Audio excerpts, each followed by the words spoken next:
Welcome to the channel field of physics. मेरा नाम professor Mohammad Khalid है। हम चैप्टर नंबर 21 सेकंड ईयर के शार्ट क्वेश्चन जो है वो पा रहे हैं। आइए क्वेश्चन पढ़ते हैं, फिर उसकी डिटेल आप बताते हैं। What information is revealed by the length and shape of tracks of the incident particle in the cloud chamber? बच्चों, आपको पता है कि रेडिएशन होती है अल्फा बीटा पार्टिकल। इनको डिटेक्ट करने के लिए डिटेक्टर होते हैं हमारे पास। उनमें एक हमारा है विल्सन क्लाउड चैम्बर। इससे जब अल्फा पार्टिकल पास करते हैं, बीटा पार्टिकल गैमा, वो अपना ट्रैक छोड़ जाता है। ठीक है, अल्फा पार्टिकल का ट्रैक आपको पता है कि स्ट्रेट लाइन होती है, स्ट्रेट होता है। हैवी पार्टिकल गैमा का ज़िगज़ैग है, दूसरा बीटा का ज़िगज़ैग है, और गैमा का कोई ट्रैक वगैरह नहीं है। तो ये जो इस ट्रैक की लेंथ और शेप है, ये इसकी नेचर बताती है कौन सी रेडिएशन है और उसकी पेनिट्रेटिंग पावर कितनी है। तो इसका जवाब भी पढ़ते हैं। Wilson cloud chamber length and shape of track describe the nature and penetrating power of alpha particle. Lead thick, alpha particle का जो है thick होता है, straight track होता है और continuous track होता है। Beta particle forms thin and discontinuous track होता है, और gamma rays have no definite track। gamma ray कोई track नहीं होता।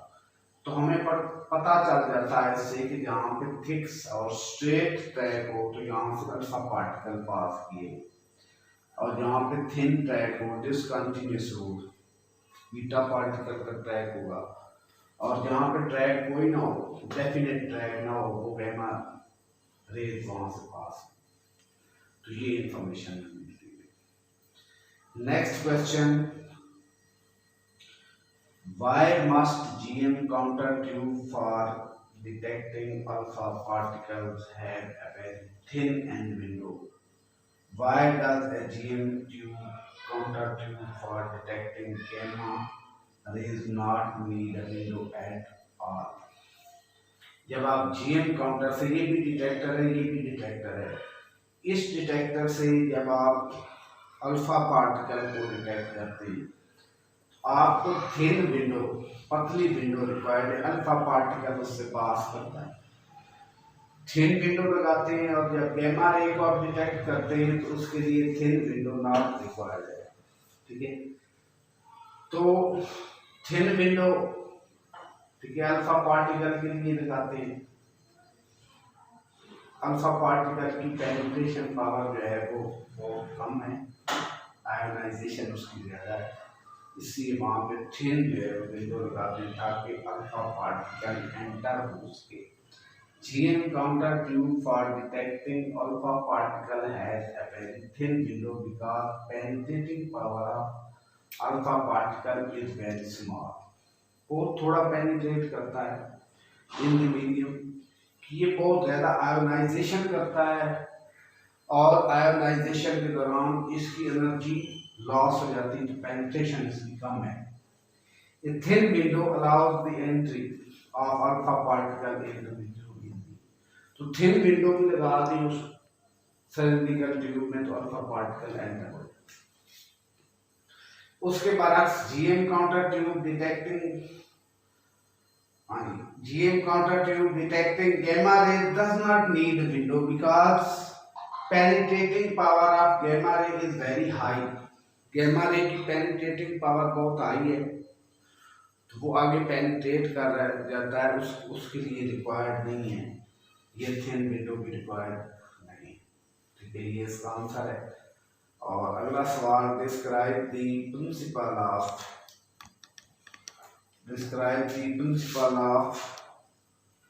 Operation of solid state detector for ionising radiation in the terms of generation and detection of charge carrier. In solid state detector, ionizing radiations enter in the depletion region through thin n-type region. It produces electron hole pair which move toward the respective electrode respective sides. Hence, voltage pulse is generated, which is amplified and registered by scalar unit. तो ये P N junction type का detector है। आपको पता है कि P N junction के अंदर डिप्लीशन रीजन होता है। इस डिप्लीशन रीजन पे आयोनाइजेशन रेडिएशन जो है ना, रेडिएशन फॉल करते हैं, आयोनाइजेशन होती है, इलेक्ट्रॉन होल पेयर जनरेट होते हैं, एक्स्ट्रा वोल्टेज जो है वो पल्स जनरेट होती है। उस पल्स को प्रोसेस किया जाता है, स्केलर यूनिट के जरिए रजिस्टर किया जाता है और पता चल जाता है कि कितनी रेडिएशन डिप्लीशन रीजन पे एंटर हुई है।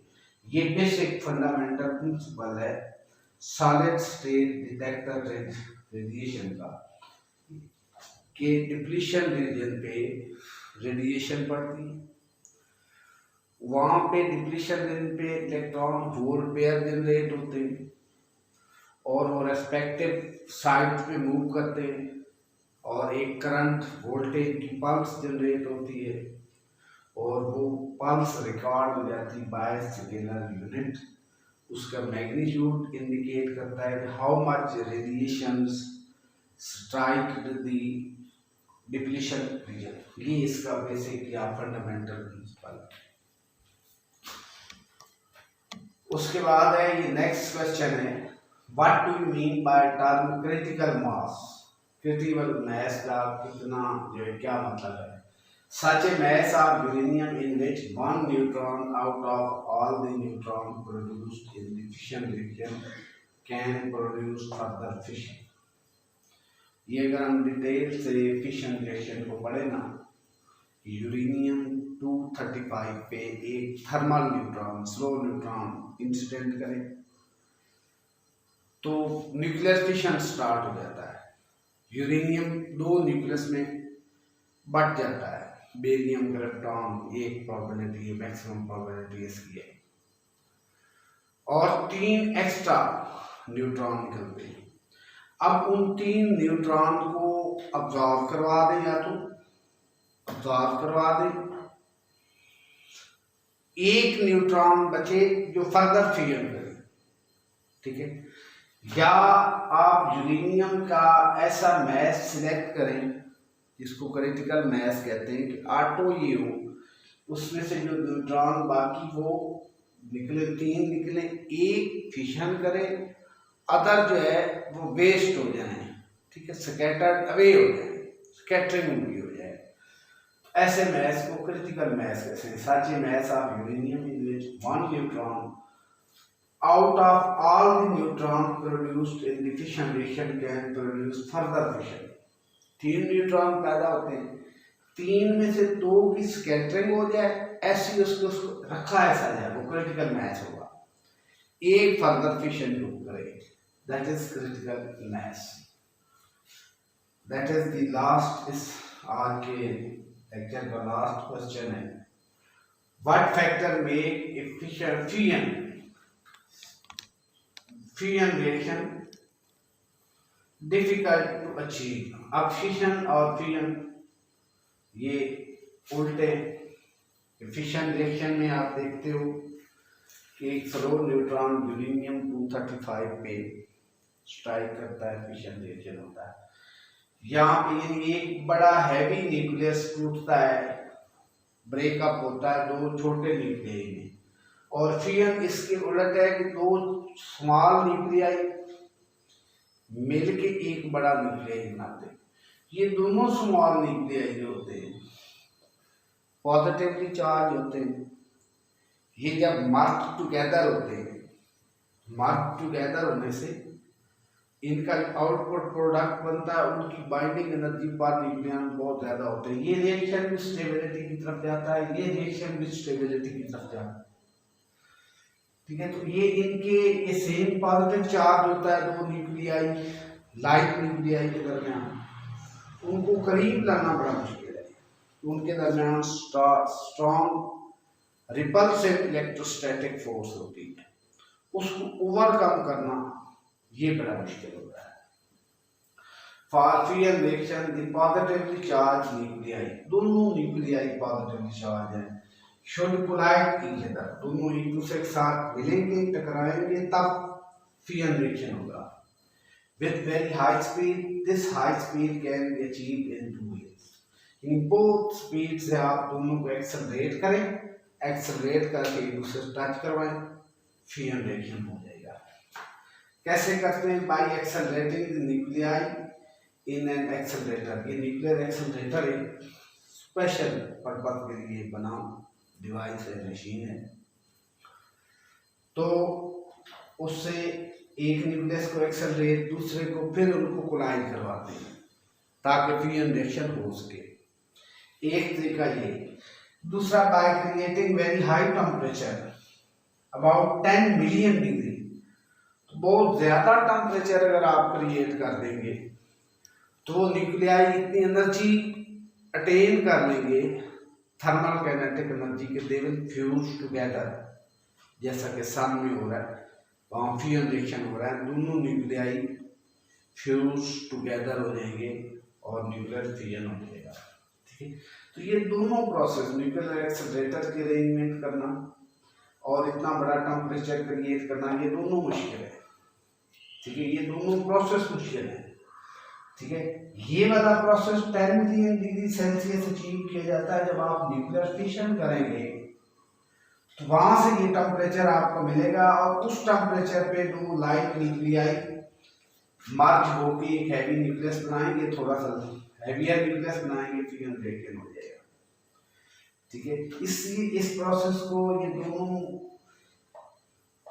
तरीकों से ये प्रोसेस होता है। इस प्रोसेस को अभी एनर्जी पर्पस के लिए इस्तेमाल नहीं किया जा सकता, अभी ये ज्यादा नहीं किया गया कि ये दोनों तरीकों से फ्यूजन रिएक्शन करवाना मुश्किल होगा। ठीक है, since both these conditions are difficult to achieve, so fusion reaction to start large scale, it is difficult to start the fusion reaction at large scale. ठीक है, लार्ज स्केल पे इसको स्टार्ट करना जो है वो मुश्किल होता है, it is difficult to start at large scale. Thank you very much.